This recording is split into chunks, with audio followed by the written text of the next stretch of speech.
दोस्तों आज हम एक आजाद भारत में सांस लेते हैं क्योंकि अंग्रेजों से हमें 15 अगस्त 1947 को आज़ादी मिली थी।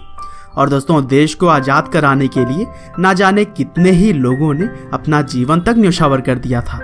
हालांकि यहाँ भी आज़ादी के लिए लड़ने वाले खासकर दो अलग अलग विचारधाराओं में बटे हुए थे, जिनमें से एक तरफ तो वो लोग थे जो कि आज़ादी को अपनी ताकत के दम पर छीनना चाहते थे, तो वहीं कुछ लोग शांतिपूर्वक अहिंसा के मार्ग पर चलते हुए आज़ादी हासिल करना चाहते थे।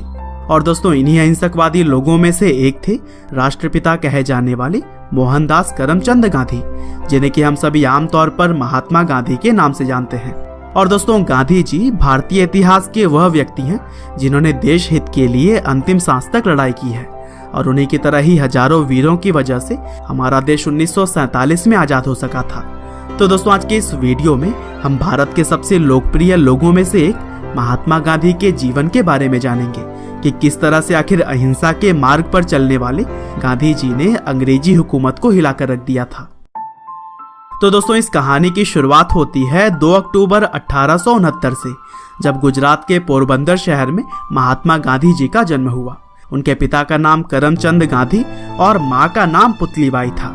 हालांकि भले ही गांधी जी पोरबंदर शहर में पैदा हुए थे, लेकिन जन्म के कुछ साल बाद ही उनका पूरा परिवार राजकोट में रहने लगा और फिर गांधी जी की शुरुआती पढ़ाई भी वहीं से हुई थी। और दोस्तों 9 साल की उम्र में पहली बार स्कूल जाने वाले गांधी जी शुरू से ही काफी शर्मीले थे और वह बचपन से ही किताबों को अपना दोस्त मानते थे। और फिर आगे चलकर महज 13 साल की उम्र में ही उनकी शादी उनसे 1 साल बड़ी लड़की कस्तूरबा से हो गई। दरअसल भारत में उस समय शादियां काफी छोटी उम्र में ही हो जाया करती थी। हालांकि आगे चलकर जब गांधी जी करीब 15 साल के थे तब उनके पिता का निधन हो गया, और फिर पिता के निधन के 1 साल बाद ही गांधी जी की पहली संतान भी हुई। लेकिन दुर्भाग्य से जन्म के कुछ समय बाद ही बच्चे की मृत्यु हो गई थी, और इस तरह से गांधी जी के ऊपर मानो दुखों का पहाड़ टूट पड़ा हो। हालांकि इन कठिन परिस्थितियों में भी गांधी जी ने खुद को संभाला और फिर 1887 में अहमदाबाद से उन्होंने हाई स्कूल की पढ़ाई पूरी की, और फिर आगे चलकर कॉलेज की पढ़ाई करने के बाद से मावजी दवे जोशी जी की सलाह पर गांधी जी ने लंदन जाकर लॉ की पढ़ाई की। हालांकि 1888 में गांधी जी दूसरी बार पिता बने, और इसी वजह से उनकी मां नहीं चाहती थी कि वह अपने परिवार को छोड़कर कहीं दूर जाएं। लेकिन कैसे भी करके उन्होंने अपनी मां को मनाया और फिर 4 सितंबर 1888 को लंदन पढ़ाई के लिए वह चले गए, और फिर 1891 में पढ़ाई पूरी करके वह अपने वतन भारत वापस आ गए। हालांकि विदेश में पढ़ाई करने के बावजूद भी भारत आने पर उन्हें नौकरी के लिए काफी भागा दौड़ी करनी पड़ी, और फिर 1893 में दादा अब्दुल्ला एंड कंपनी नाम के एक भारतीय कंपनी में उन्हें नौकरी मिली। हालांकि इस नौकरी के लिए उन्हें साउथ अफ्रीका जाना पड़ा था।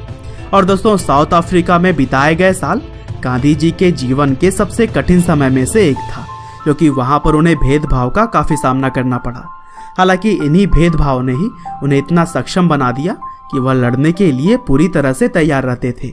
और दोस्तों यूं तो गांधी जी को सिर्फ 1 साल के लिए ही साउथ अफ्रीका भेजा गया था, लेकिन वहां रह रहे भारतीयों और आम लोगों के हक के लिए वह अगले 20 साल तक लड़ते रहे, और इसी दौरान उन्होंने नटाल इंडियन कांग्रेस की स्थापना की थी। और दोस्तों अफ्रीका में रहते हुए गांधी जी ने एक निडर सिविल राइट्स एक्टिविस्ट के रूप में खुद की पहचान बना ली थी।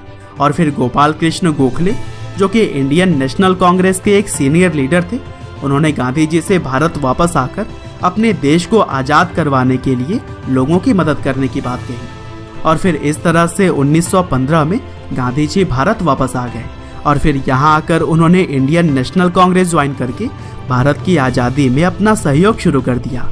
और दोस्तों भारत के अंदर महज कुछ सालों में ही वह लोगों के चहेते बन गए, और फिर अहिंसा के मार्ग पर चलते हुए उन्होंने भारत के लोगों में एकता की गांठ बांध दी। यहाँ तक कि उन्होंने अलग अलग धर्म और जात के लोगों को भी एक साथ लाने का काम किया। और दोस्तों 1922 में गांधी जी ने असहयोग आंदोलन चलाया, जिसके तहत अंग्रेजी चीजों का इस्तेमाल भारतीय लोगों ने लगभग बंद ही कर दिया था। और फिर जब यह आंदोलन काफी सफल साबित हो रहा था, तब महात्मा गांधी को 1922 में 2 सालों के लिए जेल भेज दिया गया। हालांकि गांधी जी के जेल जाने पर लोगों के अंदर और भी गुस्सा आ गया, जिसकी वजह से पूरा भारत अब एक होने लगा था। और फिर इसी कड़ी में ही मार्च 1930 में दांडी यात्रा को भी अंजाम दिया गया, जिसमें कि 60,000 लोगों की गिरफ्तारी हुई। और फिर इसी तरह से ही आगे भी गांधी जी के नेतृत्व में क्विट इंडिया मूवमेंट की तरह ही कई और भी आंदोलनों को अंजाम दिया जाता रहा और इस दौरान गांधी जी की बहुत बार गिरफ्तारी भी हुई। लेकिन दोस्तों, महात्मा गांधी के द्वारा लगाई गई चिंगारी अब लोगों के भीतर आग बनकर जलने लगी थी और यही वजह थी कि गांधी जी के साथ साथ बाकी क्रांतिकारियों ने मिलकर 1947 में देश को आज़ाद कराने में अहम रोल अदा किया और फिर 15 अगस्त 1947 को हमारा भारत देश आज़ाद हो गया। हालांकि अभी देश के अंदर आज़ादी का जश्न चल ही रहा था, तभी 30 जनवरी 1948 को नाथूराम गोडसे ने गांधी जी की गोली मारकर हत्या कर दी और फिर इस घटना ने न सिर्फ देश में बल्कि पूरी दुनिया में ही शोक फैला दिया। हालांकि 15 नवंबर 1949 को गांधी जी के हत्यारे नाथूराम को फांसी दे दी गई थी। बहरहाल दोस्तों, अंत में बस मैं यही कहना चाहता हूँ कि जब तक गांधी जी जीवित रहे तब तक अहिंसा को ही हर चीज का जवाब मानते रहे और इसी सिद्धांत के दम पर ही उन्होंने अपनी पहचान बनाई थी। हालांकि भले ही वह अब हमारे बीच नहीं है, लेकिन उनकी सीख और उनके सिद्धांत आज भी पूरी दुनिया मानती है। उम्मीद करते हैं कि गांधी जी की यह बायोग्राफी आपको जरूर ही पसंद आई होगी। आपका बहुमूल्य समय देने के लिए बहुत बहुत धन्यवाद।